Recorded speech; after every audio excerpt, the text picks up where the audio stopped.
Hey everybody, happy Friday. As we go into the weekend, I was thinking I'd make a little video on the topic of meditation.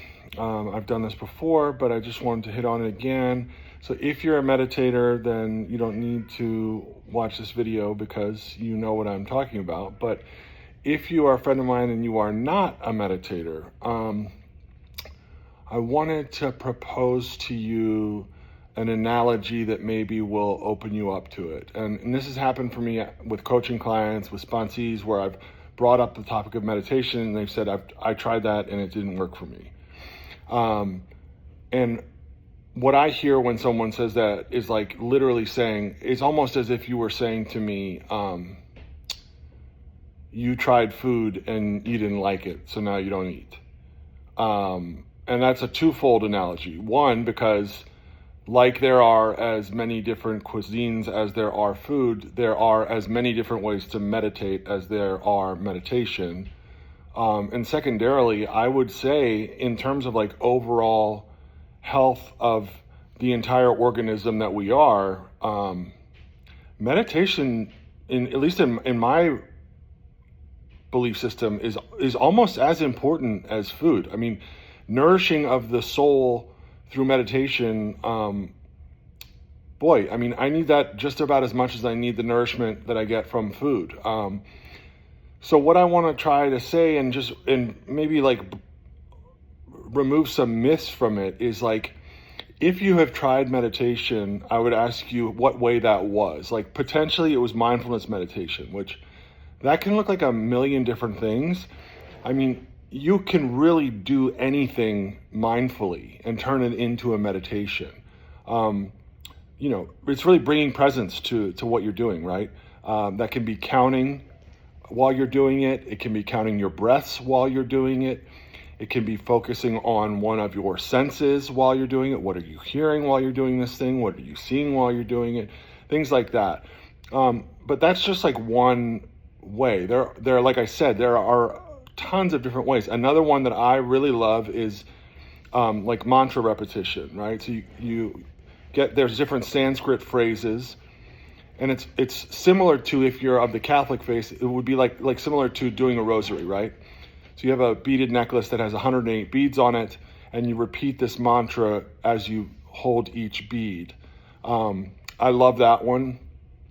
You can go further too, like, you have transcendental meditation. Lauren and I actually did a training on Vedic meditation some years back. And Vedic is what transcendental meditation came out of.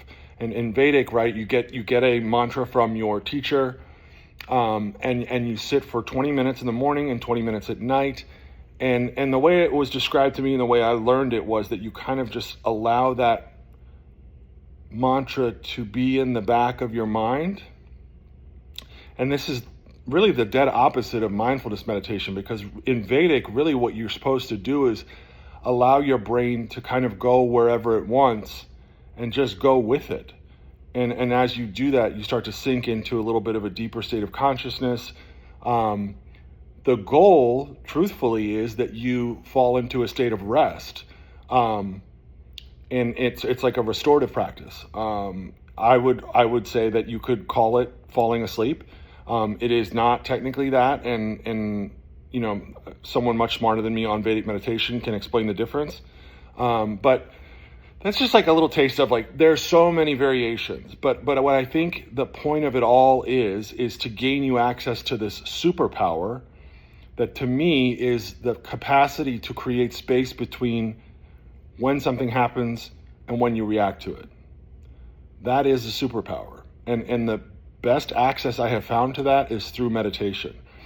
For me, meditation is the thing that creates that capacity to recognize the difference between third dimension and fourth dimension, to create space between when something happens and when I react to it. I'm not perfect at this. Trust me. Ask Lauren. When somebody does something aggressive in their vehicle when we're driving, particularly if Sloane's in the car with us, I have struggled to maintain composure in the midst of that moment. Now, that does not mean that I follow them down the road and flick them off or whatever, but it bothers me. So, work in progress, right? But hopefully this just gives you like a little bit of maybe like a hunger to try and expose yourself to this practice again and see where you get. If you have any questions, comments, or anything like that, man, feel free to reach out to me about it. I did do like a meditation teacher training, and that, trust me, there are a lot of people who know way more about it than I do, but I know enough that I could probably give you some guidance and assistance if you want on starting up a practice. Hope you guys have a great weekend. Bye.